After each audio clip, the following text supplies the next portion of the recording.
Oh, it's on. Shabbat Shalom, everyone. And greetings to those on the outreach. And it's just another wonderful day here in Irving, Texas with the Congregation Yahweh. And as always, send greetings to those out there who are on the outreach. You will receive this, and won't be today, of course, but you will receive this soon, and we want to send greetings to you. And also greetings to those on the live stream. And of course, you're with us now, and just know that we're thinking about you. And as I've been going down the list of people who some do live stream, but some are also on the outreach program, and that's with the Amos family, and one to a brother. His name is Manfredo, and the reason why I say his whole name, he contacts me sometimes. He sends me messages, and we message each other back and forth, and I've never met him personally, but he always greets in Yahweh's name and encouraging to the brethren, and sometimes when messages, he'll send me a message like, I really enjoyed that service, praise Yahweh, and so I thank Yahweh for fellowship with the brother, and so just want to send a message to him. Yes. Mention Steve Thompson.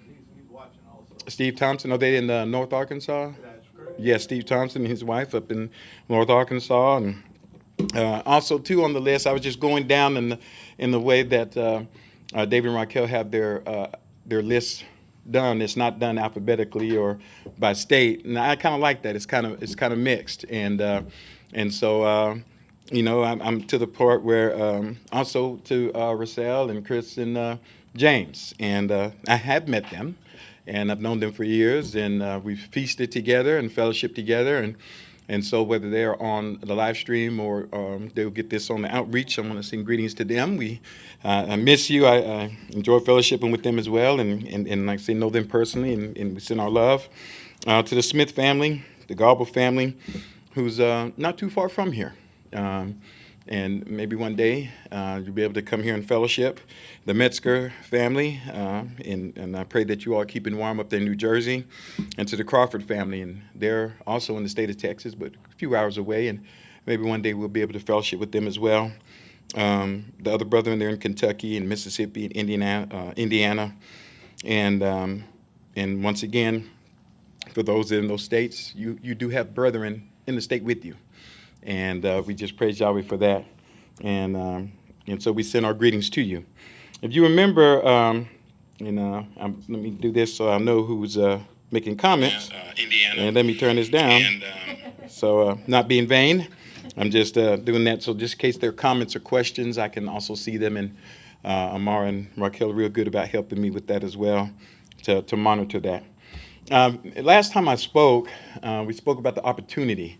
And to not view everything that comes at us as bad things, but opportunities to exemplify, opportunities to, like Scripture says, to reveal Yahweh, and that is through our actions and our reactions. And by that, we're manifesting the Father and His character to others around us. That's one of the greatest ministries and one of the greatest witnesses we can bring to bear is when everyone else reacts a certain way that we react with Yahweh's character. But I want to continue that. In that, of course, you can see the title. It says Opportunity Lost, and I will explain that in just a few moments after we read this first. So let's open up our scriptures to Luke chapter 8. Luke chapter 8, and then I'll explain a little bit more about why I titled it this, and just kind of, I didn't mean for it to be a part two, but kind of dovetail and with what I spoke about last time. Luke chapter 8, and we'll just start in verse 1. It says, "And it happened afterwards, even he traveled in every city and village, preaching and announcing the good news of the kingdom of Yahweh, and the 12 were with him." So this is what Yeshua was doing. "Also certain women who were healed from evil spirits and infirmities, Miriam having been called Magdalene, from whom 7 demons had gone out, and Joanna, wife of Chuza, Herod's steward, and Susanna, and many others who were ministering to him of their wealth. And a great crowd coming together, and those in each city coming to him, he spoke through a parable." He goes on with this parable. He says, "A sower went out to sow his seed, and as he sowed, there were some that fell on the side of the road, and was trampled, and a bird ate it.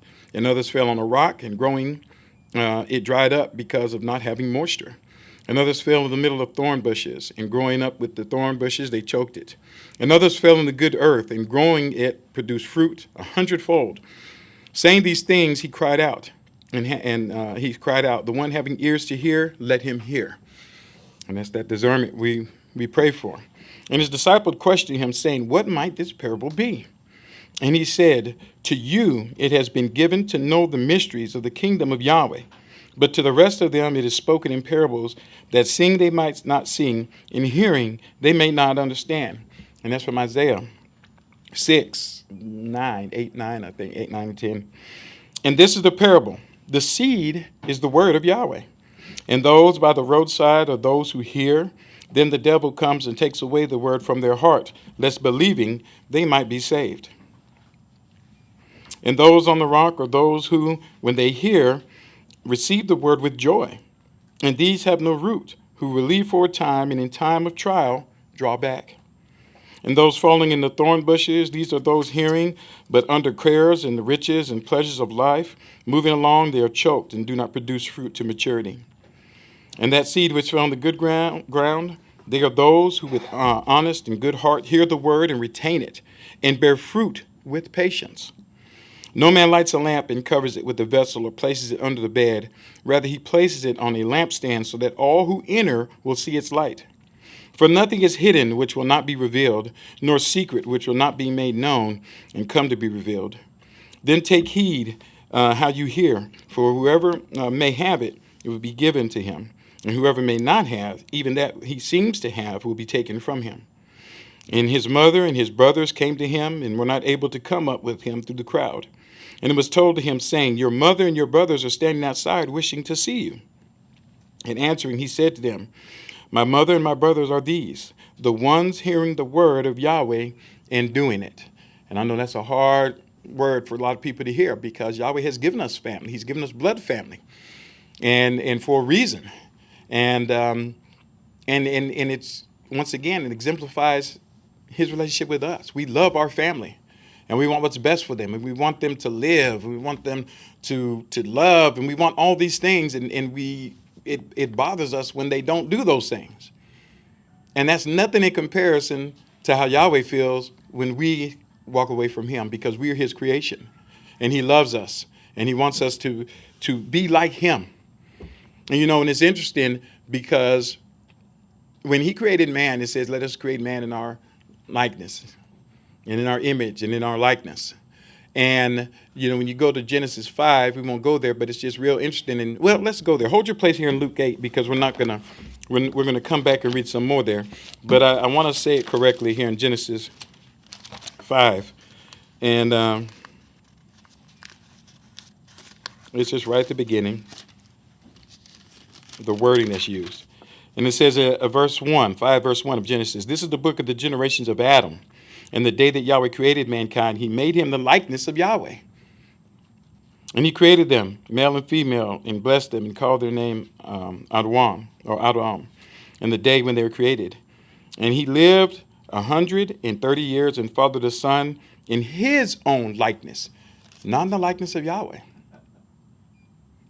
"in his own likeness, according to his image. And he called his name Seth." And I thought that was interesting, because from there, man produced men in the likeness and the image of men. But Yahweh wants us to be in the image and likeness of him.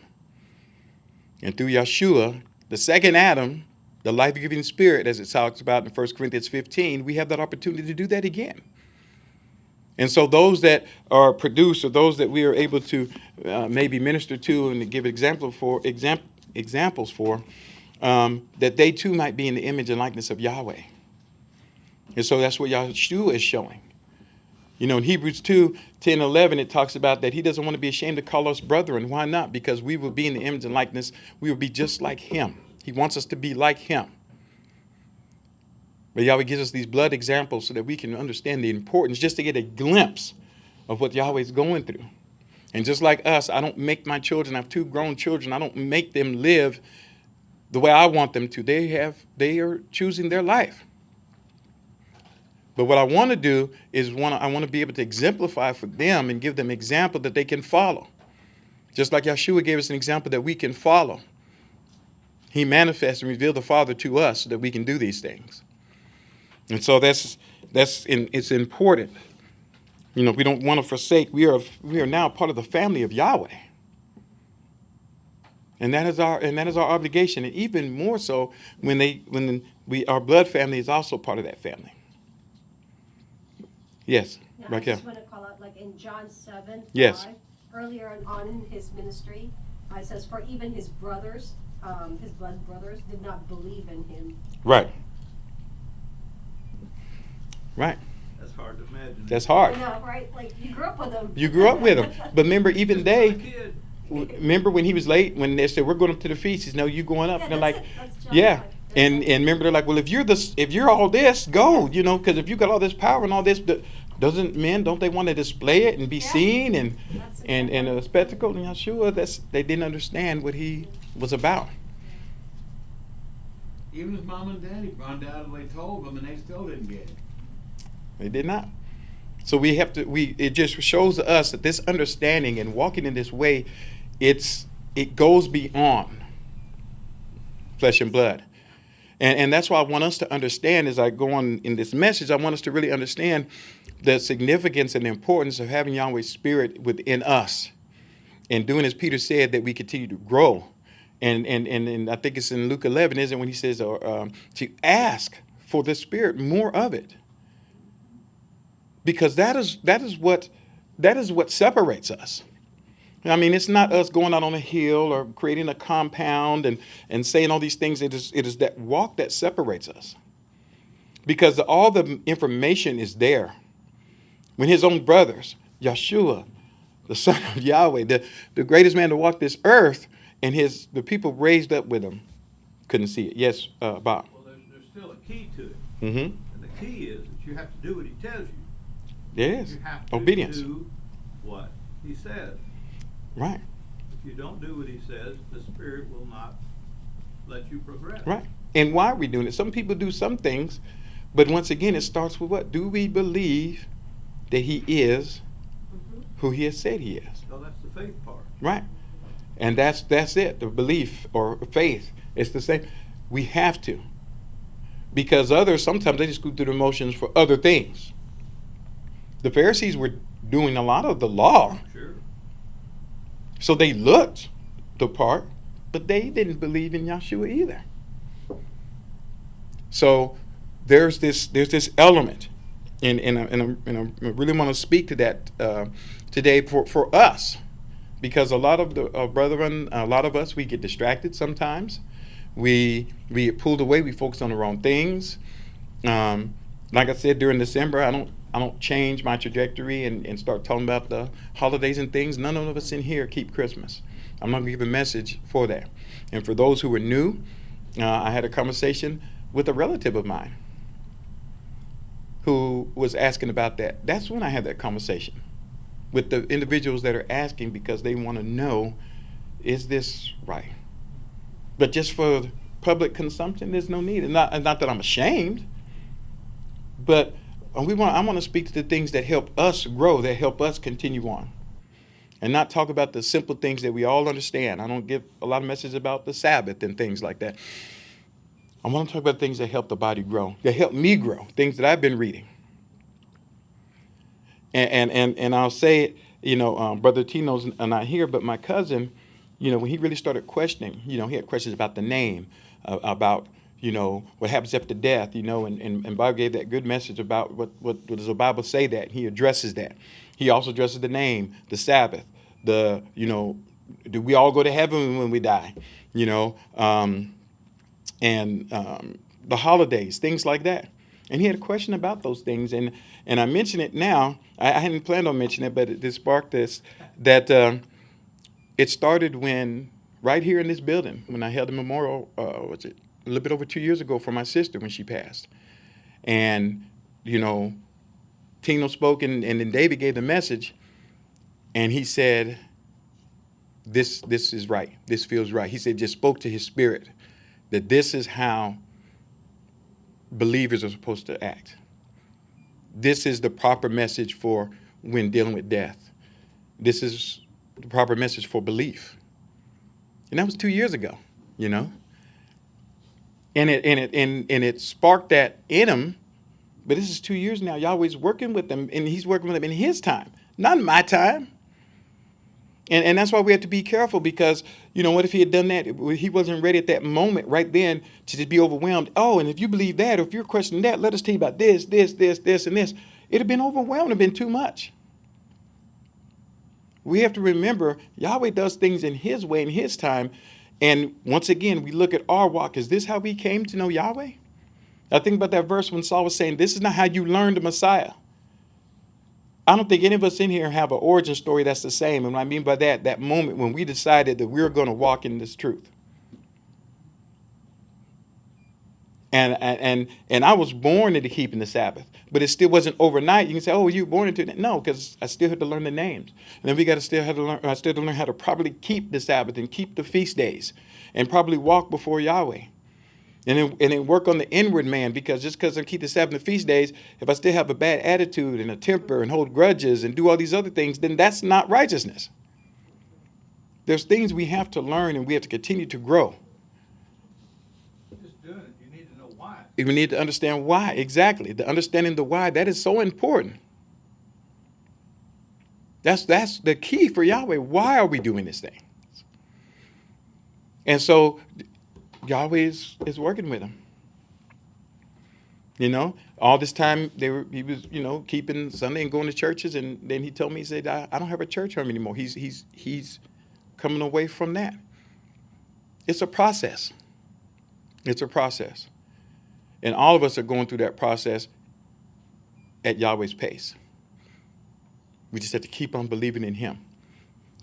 Keep on having that strong belief and knowing that Yahweh knows what he's doing, and to stay fixated on him, because we have that example like with Peter. Stay fixated on him and not get distracted by what's going on around us.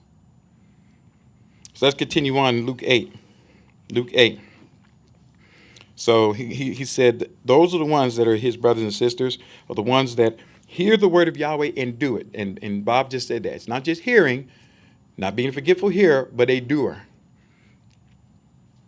Peter says, not in word only, but in deed. So let's continue on. We're in Luke 8, verse 22. And it happened on one of the days that he and his disciples entered into a boat. And he said to them, let us go over to the other side of the lake. And they put out to sea. And it says, and as they sailed, he fell asleep, and a storm of wind came up into the lake. And they were being filled and were in danger. And coming up, they awakened him, saying, Master, Master, we are perishing. And being aroused, he rebuked the wind and the roughness of the water, and they ceased, and there was calm. And he said to them, where's your faith? Where's your belief? And being afraid, they marveled, saying to one another, who then is this one, that he commands even the wind and the water, and they obey him? And they sailed down to the country of the Gadarenes, and that's on the eastern side. And if I'm not mistaken, it means, I think, a receiver of the reward or something like that. Someone may have to look that up and make sure. But I know it's either receive a reward or those who wait for reward. I looked it up in just a second. But I thought that name was interesting, that's what they were called. So, verse 27, and when he went out into land, a certain man from the city caught up to him.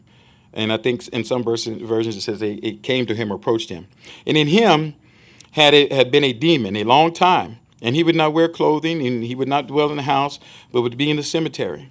And seeing Yeshua and crying out, he fell down before him, and with a loud voice said, what have we to do with each other, Yeshua, son of the Most High Elohim, the Most High Sovereign? They know who he was. I beseech you, do not torment me. For he charged the unclean spirit to come out of the man. For many times they had seized him, and he was bound with chains and bonds, being guarded. And tearing apart the bonds, he was driven by the demons into the desert, or into the wilderness. And Yeshua asked him, saying, what is your name? And he answered, Legion, because many demons entered into him. And they begged him that he not order them to go into the abyss. And there was a herd of many swine feeding there on the mount. And they begged him that he would allow them to enter into those. And he allowed them. And out went the devils from the man and entered into the swine. And the whole herd rushed to a cliff and fell into the lake, and they drowned. And seeing the thing, those feeding the pigs fled. And leaving, they reported to the city and to the villages. And they went out to see the thing happening. and came to Yeshua. And they found the man from whom the demons had gone out, sitting at the feet of Yeshua, clothed and of a sound mind. And they were afraid. Now they're afraid? Now they're afraid. And this is the verse that prompted me with what I wanted to share. I was reading this week, and I read this verse, and that's what prompted this message for me. And I'm just sharing with you. And you definitely add and talk about some things overlooked. You can definitely bring it up to me. Here's this man, clearly possessed. They couldn't tame him. This man is breaking chains. You can't hold him. And that didn't scare you? It'd be scary. It would be scary. You can't control this guy. He's attacking people. He's living in the graves, in the cemeteries. You can go to Mark 8, and you can also go to Matthew, I believe, and they all give accounts of this. Some say they would hear him screaming at night. Just if you've ever had to go, and I've been to facilities that to visit like students or people like that, or even jails. If you go to a jail, if you want to hear something, go down, especially Fort Worth has one, also Dallas, Lew Sterrett. And there's an area where they let them out in there, and it's vented. It's like just grates up there that they hold these guys in. You don't have to go in. If you pull up and you stand outside, you can hear these men just screaming and yelling and howling. They sound like, I don't even hear that when I go to the zoo. When you go to the zoo, you may hear a lion roar or something like that, but the animals are pretty quiet. But here, these men are caged up, and there's just a sound like it's animalistic almost. So I can imagine this man is in the graveyard just screaming at night. They're cool with that. But Yeshua comes and he heals this man, and he's sitting at Yeshua's feet, clothed, not bound in chains, free from what's ailing him. And they're afraid. I want to read a few more verses. Like I said, this struck me. So let's go on. And also those who had seen related to them how, and the one having been demon possessed was healed. And all the multitude of the neighborhood of the Gadarenes were seized with great fear again. So now this fear is just, and by the way, it's been, there's a lot of studies, it's something, fear is contagious, right? If I'm afraid and I'm fearful about things, I can put that off on you. And I've seen that happen. And I don't want us to be that way. What it should be is when we have a brother who's fearful or a sister who's fearful, that the rest of the congregation helps them, not the other way around. That's what I'm saying. These are the things that we have to grow in. And we'd be like, nah, brother, no, sister. What does Scripture say? What does Yahweh say? What's going on? Why are you fearful? Why are you afraid? Don't we not know what the word says? Do we not know the promises of Yahweh? But these people, and like I said, these, and I just thought it was interesting, the name, these Gadarenes, and what that means. What does it say, Karan? It's reward at the end. Reward at the end. That's their name, reward at the end. That's what we're about, right? To receive the reward at the end. So think about what their name means, and what did they do here? So they're fearful. I'm in verse 37. And they asked him to depart from them. And entering into the boat, he returned. They asked Yeshua to leave.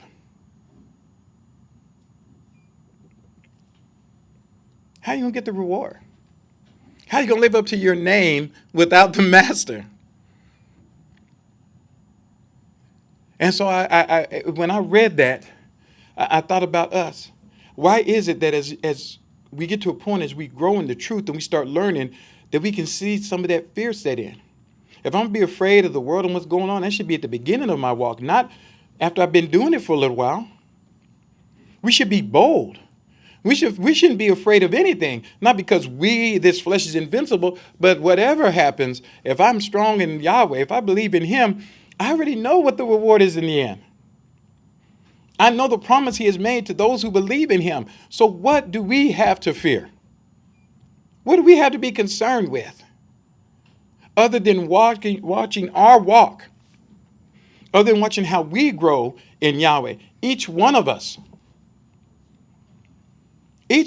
we all have our own responsibility and our own personal relationship with Yahweh. Bob, go ahead. The word trust. The word trust. Trust in him, Trust in Yahweh. in his word. Yes, Yahweh in his word. He does not lie. It is impossible for him to lie. So no matter what's going on, when people are like, well, they may make you take the mark, they can't make us do anything.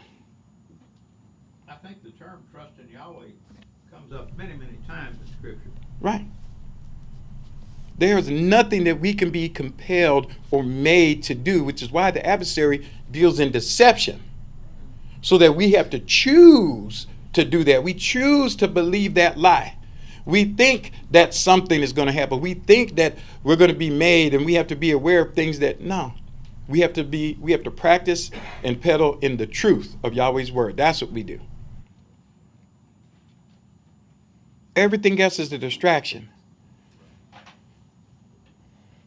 We got people worrying about temples. We got people worrying about priesthoods. We got people making claims. Did Yahweh speak about that? No. It says we are servants. We are to follow him in his word. We got people putting undue burdens on their brothers and sisters. We got people making demands of their brothers and sisters. We got people doing all these things that are not scriptural. One of the biggest things when people, and I've had to deal with that, and I come at, do you love Yahweh? And if they say no, that explains it. That's why the people in the world, that's why I don't get mad at people at work or people I'm dealing with in the world. They haven't made a confession to follow Yahweh. So why should I expect righteousness from them? I don't. And when they do something that's righteous or nice, praise Yahweh. Great. I wasn't expecting it. That's like found money. That's a free gift. But I do have an expectation of those who are sitting in this room. Those who say, I love Yahweh too. I believe in his word. Then I do have an expectation, because if you believe in his word, if you say you read his word and you love Yahweh, then we should act like it. We should act like it. Which is why Saul, when he was saying, I don't understand what's going on here. Why is there disputing? Why are y'all taking each other before the magistrate? Why are y'all doing these things? All you believers. This word is written to the believers. I don't see any instruction here for the Philistines or for the Hivites or for the Jebusites. Then you say, well, the word is for everybody. Yes, it's for everyone who what? Believes. Because if you don't believe, we read it. When Bob read Romans, he said what? The flesh, the world is at enmity. It says it can't even be subject to the law of Yahweh. It's impossible for it to, because it has no part with him. But we keep trying to meld the two together. Why? Yahweh doesn't. Does that make us like we're sitting in judgment? Does it make us better? Absolutely not. And we seem to have a problem with that. Whereas right now we live in America, we don't sit up and get mad at the French because they don't follow all American laws. You know, we say, well, we don't live in France. The French have different rules. Right, they do. You know, they just had the World Cup in Qatar. And everybody was mad. We can't drink, and they're violating rights. No, they're not. If you want your rights, keep your behind here in the United States. You want to drink, and you want to wear different flags, and you want to be political, do that here, because we have a freedom of speech. Over there, there is no freedom of speech. They said you would not be political. You would not, what was the other thing? The gay pride shirts. We're not going to let you drink. If you're not married, you can't stay in the same room. They had all these rules, and if they found out you were violating it, they would get you and put you in jail. So why, knowing this, would I go over there and be like, whoa, look at what they're doing to me? Yeah, you were warned. Guess what? It's the same thing with Yahweh. He said, here's what I want my people to do. And anyone is free to serve me, but here are the rules. And if you don't want to do those rules, that's your choice. But you can't do your will in Yahweh's name. We can't, I'm not pointing the finger at you. None of us can do our own will in Yahweh's name. That's not what we're about. And so when I read this, and I thought about the message I gave last time, the opportunity. This is an opportunity lost. They had the Messiah there. He made a man whole. This is the time for them to be just like this man and sit at his feet and learn from him. Why, when you see healing, when you see restoration happening, why are they fearful of that? There's only one type of mindset that fears righteousness. There's only one type of mindset that is afraid of righteousness and truth.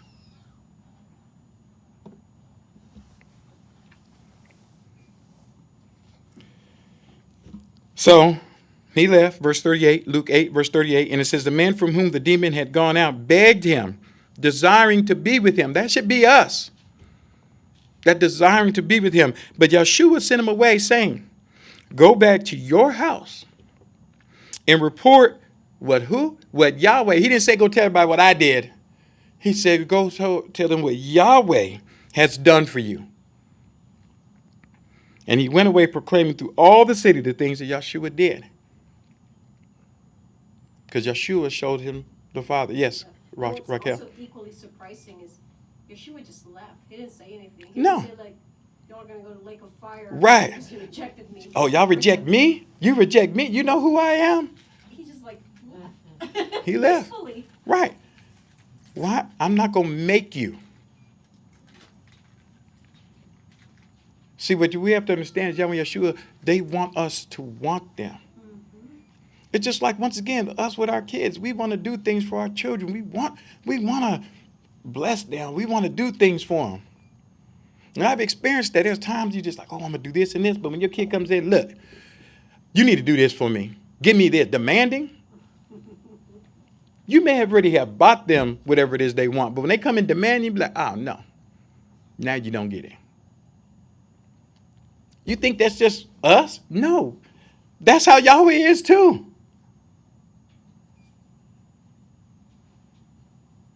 Show some appreciation. Show some gratitude. Look at what we do have, not what we don't. We have plenty to complain about. Oh, Yahweh, this is not going right. That's not going right. How come I don't have this? How come I don't have that? And because he's not petty, he doesn't say, oh, would you rather you want me to put you in North Korea? You want that?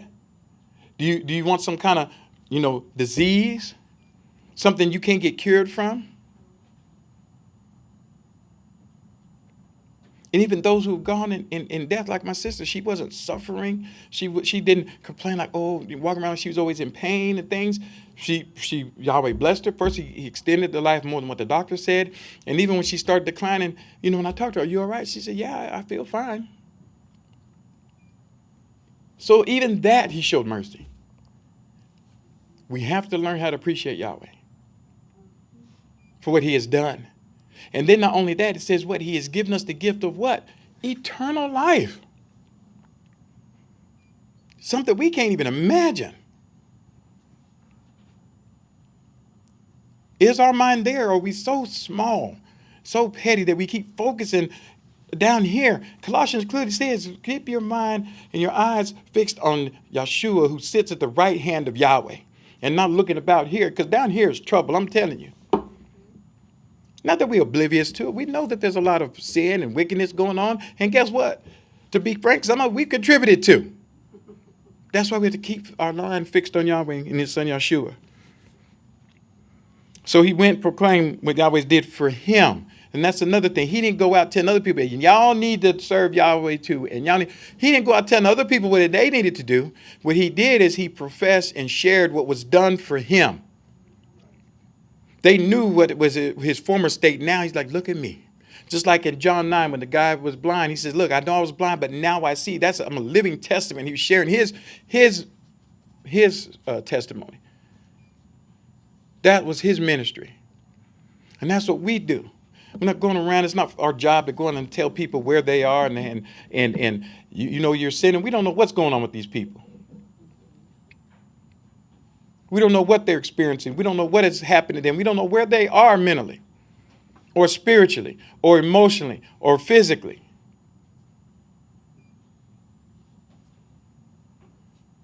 There are too many of us telling people, oh, well, you're going through that? Well, I pray for you. Well, be strong. That's not good enough.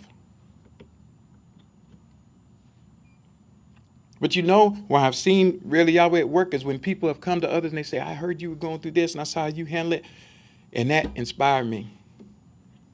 That showed me what I needed to do.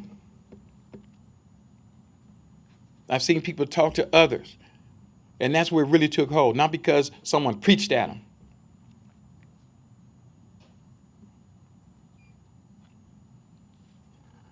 I talked about my brother last week, and he's here. He can correct me if I'm wrong.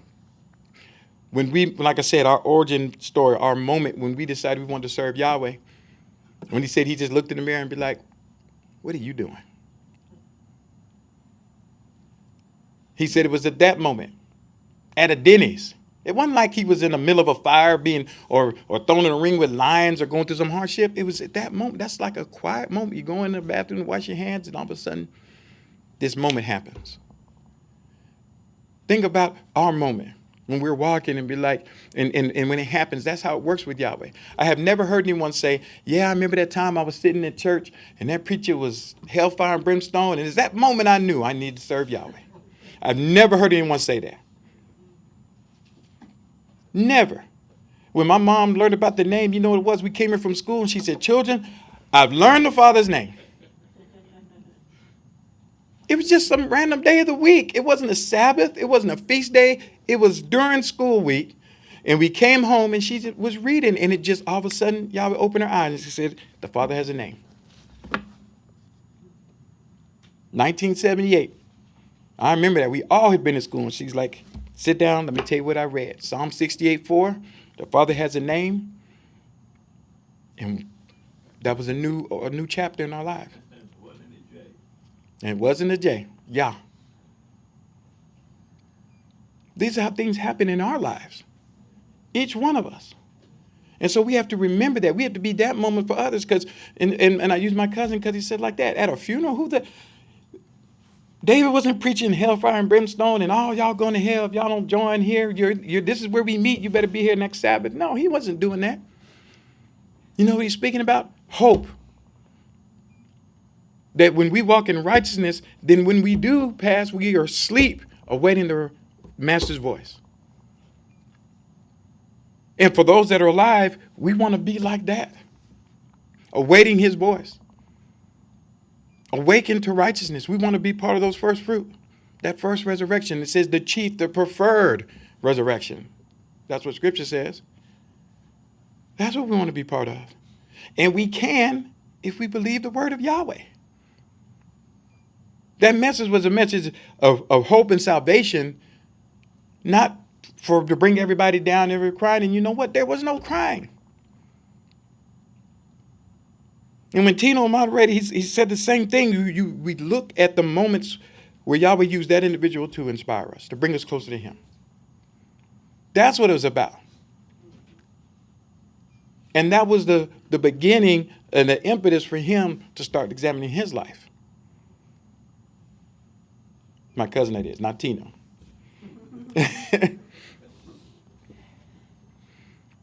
And so that's what we look at. We don't want to lose that opportunity. And so he did proclaim. Luke 8, let's go to verse 40. And it happened as Yeshua returned, the crowd gladly received him, for they were all waiting for him. And behold, a man named Jairus came, and this one was a synagogue ruler. And falling at the feet of Yeshua, he begged him to come to his house, because an only daughter was born to him, about 12 years old, and she was dying. And in going, the crowd pressed on him.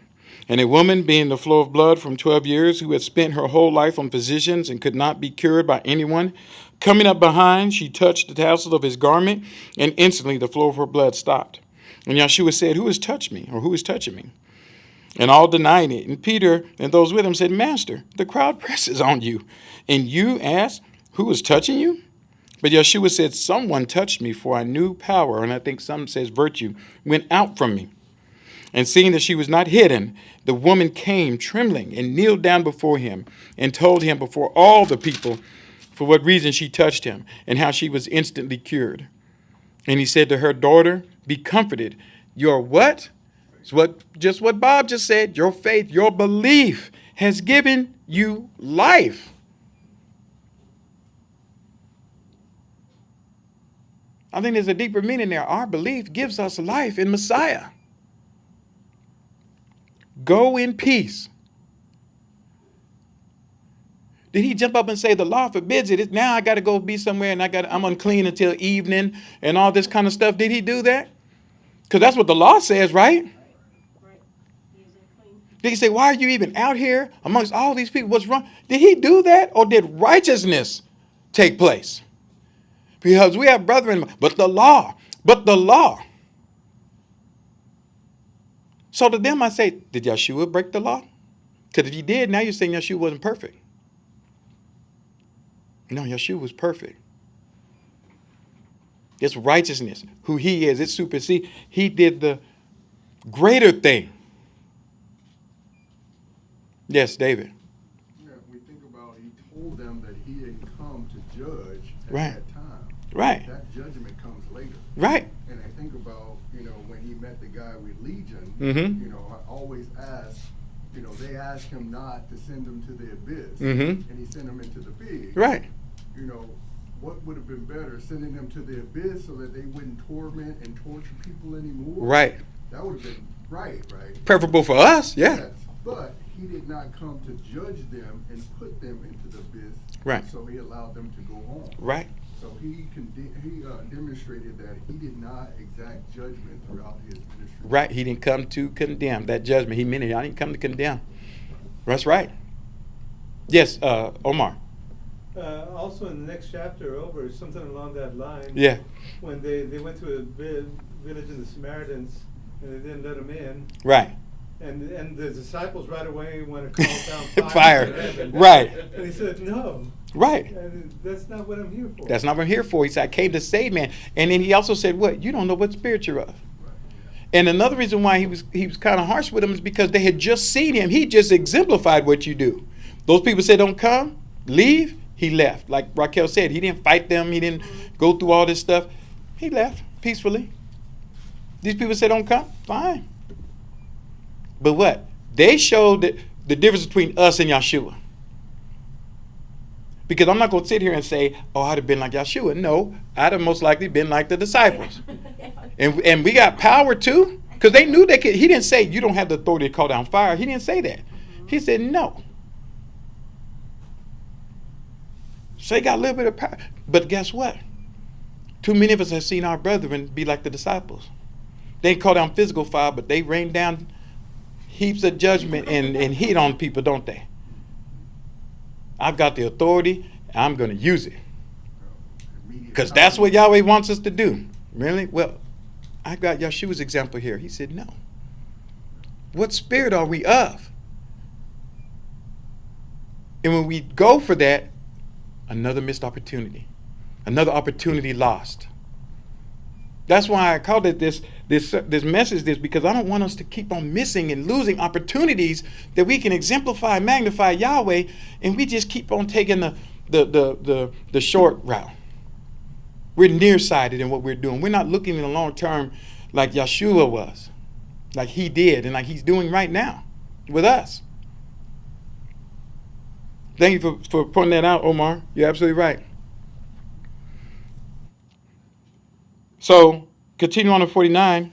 He says, as he was yet speaking, someone came from the synagogue ruler saying to him, your daughter has died. Because remember, Yeshua was going with this man to go heal this girl.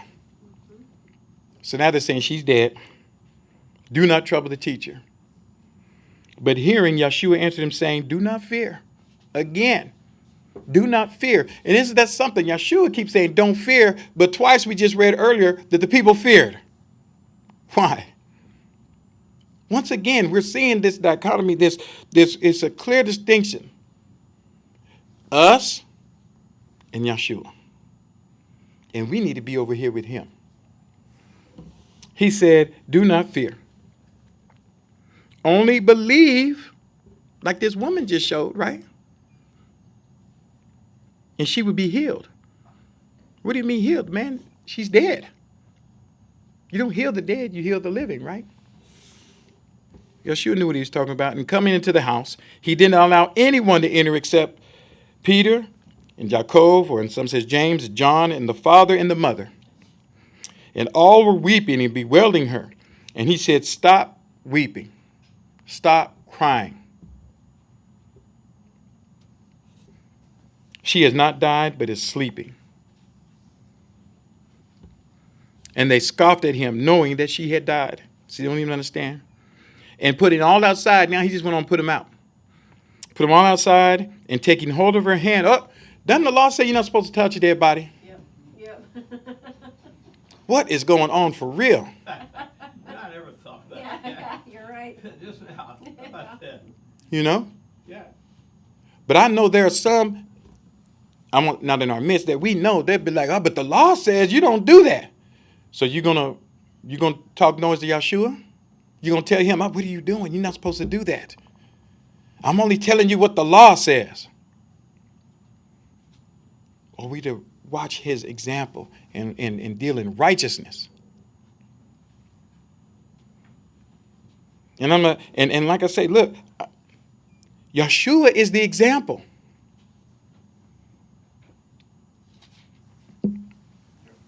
Yeah, David. I was gonna say, we're supposed to observe the law, but we don't use the law to prevent us from doing good. We don't use all the provisions to do it. We don't weaponize the law. Yeah. Too many of us weaponize it, and then we hide behind it. That's what it says. I'm just telling you what it says. Yep. That's like the Pharisees and the Sadducees and all these other people. Exactly. But what does Saul say? That's why Saul comes through. He said, we were under a taskmaster, but through Yeshua, what? We are no longer under the taskmaster. We walk in faith, in belief, in righteousness.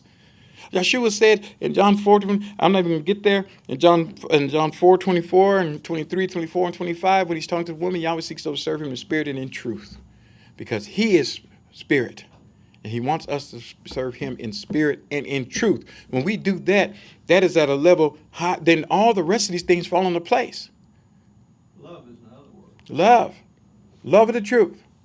If we love him, yes, it does say we will keep his commandments, but what? With the right mindset, from the right place.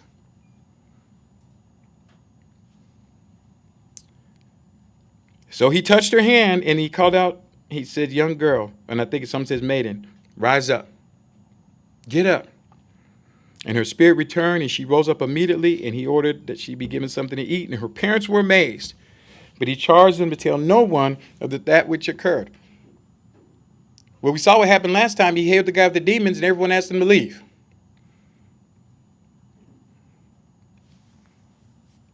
What would be said this time? He raised her from the dead.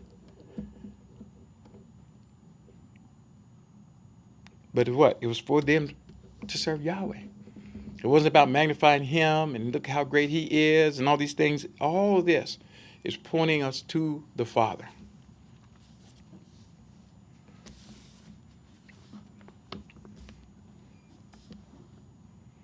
Acts 16.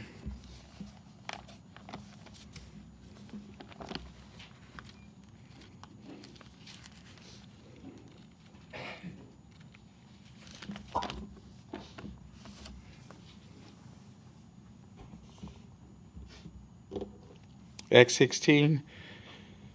Oh. Let's start in verse 16. And it was while, this is, well, I'm just breaking the thought here.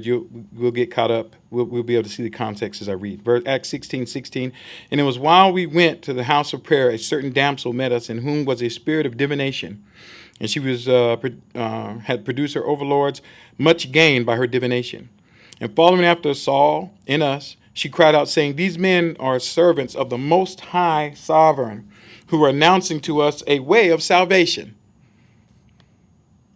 Isn't that something, how these unclean spirits, they're knowing exactly what's going on, don't they? And Legion, it says, who the Son of Yahweh, the Most High Sovereign, again. And the reason why I mention it is because sometimes we get caught up. I remember what a time when, what's his name, Joel Osteen said something about the clean and unclean, and people were passing around. Oh, look, even he says that we should pork is unclean. So we see here these demons are acknowledging Yeshua and who he is. That we say, well, they do have a point. No, good for him. Once again, let's not miss our opportunities. It's not for them to lift them up. I heard someone give a message and they were saying, well, even the Pope admitted this. Do we follow the Pope? Does his approval add credence to what Scripture has already said? No. So I was pointing to them. These demons are acknowledging. They even fell down before Yeshua and acknowledged who he was. Curtis? If anything for us, it could have been an acknowledgement at least some of these people know better than what they're saying and doing. Well, these demons know better, don't they? But they're still demons. That is not our pig. Pun intended. It's not my pig, not my farm. It has nothing to do with us. I mean, that's a sign us that Right. They in fact know better. Right. When we hear the likes of a Joel Osteen say certain things. Right. But they still keep teaching and preaching their old practices. And what we should realize is that's a witness against them. Like you said, if they know better and still doing these things, that's a witness against them. Yes, Omar. It's just our human nature. We look for approval. Right. And we look for approval from other people. Exactly. The only approval we need is from Yahweh. It's from Yahweh. Exactly. Not from one another. Because none of us can get the other one in to the kingdom to be with Yahweh. So continue on. So announcing the way of salvation, verse 18. And she did this many days. But becoming distressed and turning to the demonic spirit, Saul said, in the name of Yeshua Messiah, I command you to come out of her. And it came out in that same hour. And seeing that the hope of their gain went out, now they're losing money. Having seized Saul and Silas, her masters dragged them to the market. And bringing them near to the soldiers and magistrates, they said, these men are very much troubling our city, being Jews. Now they're accusing them, or being Judeans. And preach customs which it is not lawful for us to accept, nor practice, being Romans. So it's against their law to do righteousness? I thought that was interesting. Verse 22, and the crowd rose up against them, and tearing off their clothes, the magistrate ordered men to scourge them. And laying on them many stripes, they threw them into prison, charging the jailer to keep them securely, who, receiving such a charge, threw them into the inner prison and locked their feet and stocks. So they're in jail, and they're locked up in the jail. And having prayed, towards midnight, Saul and Silas praised Yahweh in a hymn, and the prisoners listened to them. And suddenly there was a great earthquake, so that the foundations of the jail were shaken, and immediately all the doors were opened, and all the bonds were loosened. And having been awakened and seeing that the doors of the prison had been opened, having drawn a sword, the jailer was about to do away with himself. He's about to kill himself, supposing the prisoners to have escaped. And I think all of us understand that why. There was that, especially in the Romans in that society, if you got someone in prison, you lose them, you die. You die. Which is, once again, think about Yeshua. They were charged with guarding his body, and the body's gone. And then they're saying, oh, his disciples came and took him. Then why are you standing here? Because guess what? They should have done what this guy did. They should have killed themselves. Or if they did go back because they didn't kill themselves, they should have been killed, right? But they didn't. So once again, there's even a witness against that in their lie. But that's another account we can talk about later. It says, but Saul called out with a loud voice, saying, do not harm yourself, for we are all here. They didn't leave. He stayed. See, we don't always, someone else be like, oh, I'm free, I'm out. Yahweh wants me to be free, right? Why else would Yahweh have done this if he didn't want me to walk out of this jail? We feel that we have the opportunity. Why else would Yahweh have done this if he didn't want me to do whatever it is that we think we want to do, the flesh driving us? Well, we need to have this mind like Saul so we don't lose our opportunity to witness to him, to witness our Father. This is the second time Saul saved others. Remember when he's on the ship and the ship the storm came up and it was tearing the ship up? And the guard said, well, we're about to lose the ship. We can't secure these prisoners. Let's just kill them. And Saul's like, wait, hold on. We won't go anywhere. And so all the prisoners, remember they're shipwrecked, they all went to that island and stayed.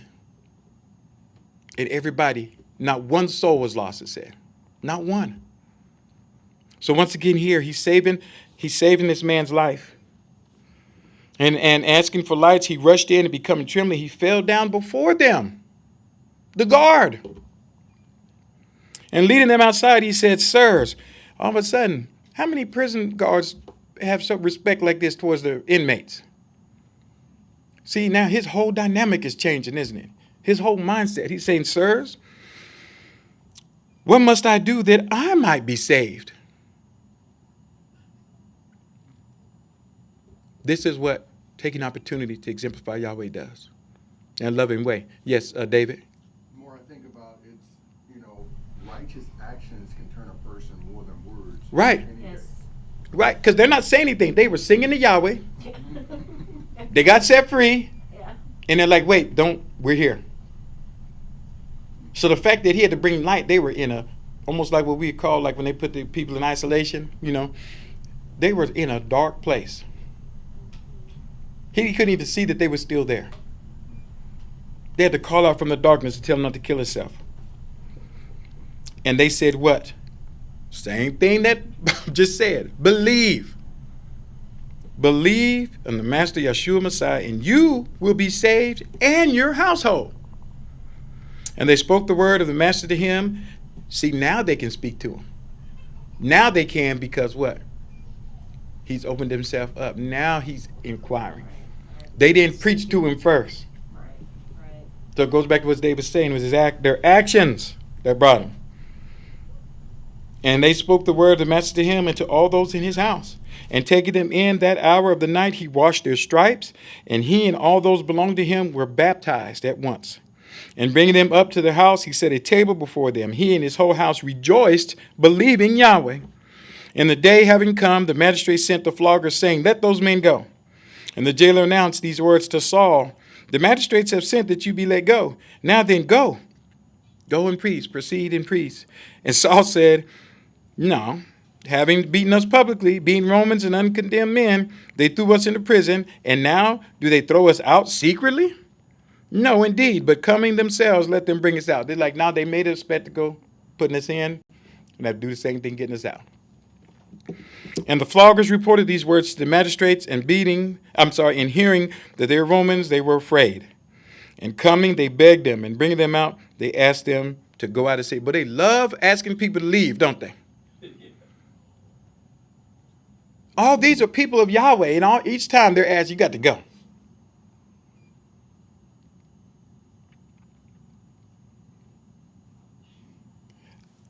I just want us to, I want us to realize what it is to serve Yahweh. I want to know what, and David brought to point out, it is our actions. It's the way that we walk. And I can't say it enough, encourage it enough. That's what it comes down to. It is our actions. It is what we do. More than what we say, because people can say anything, but when we do it, we don't have to say it. People know what we believe. They know what we're about when they see our walk, when they see our attitude, when they see our face, when they see, then they can see Yahweh. And in fact, Scripture says that they will see Messiah in us, that they will see it in us, more than the hearing. And it's something that, like I say, you can fool people some of the time. It is a part of us that no matter when they see you, in whatever situation they see you in, it's the same thing. Yes? It's, when I think about it, we all see that if there is a level of comfort in staying in where you are, whether that's in sin or ignorance of Yahweh, but that's an opportunity lost if you're not willing to change. Right. These people wanted them to leave because they were comfortable where they were. Right. But the salvation they were bringing would cause them to have to change. They have to make a change, and they didn't want to. And that's an opportunity lost if you don't want to change. Right. We should want to change. Remember the words of Peter, to continue to grow in Yahweh through his word and through his son, who has shown us these things. And David is right. We have to be willing to grow in him, like I say, to change from our wicked ways, to allow Yahweh to shape us and mold us into his image. in his likeness. Any other questions or comments? Anything I need to address? All right. And not, praise Yahweh. And we'll take a break here. And Bob will go. I know Bob and I switched because I may have to leave. And I didn't want to incur into my time when I usually speak. So Bob was gracious enough to switch with me. And thank you for that. And so now Bob will be up next at 3 o'clock with another message. So praise. Oh, let me look right quick. Amar, did you see any questions? I don't see any either. And if I missed it, please forgive me. No. All right. Amar says no. She's my backup here. Praise Yahweh.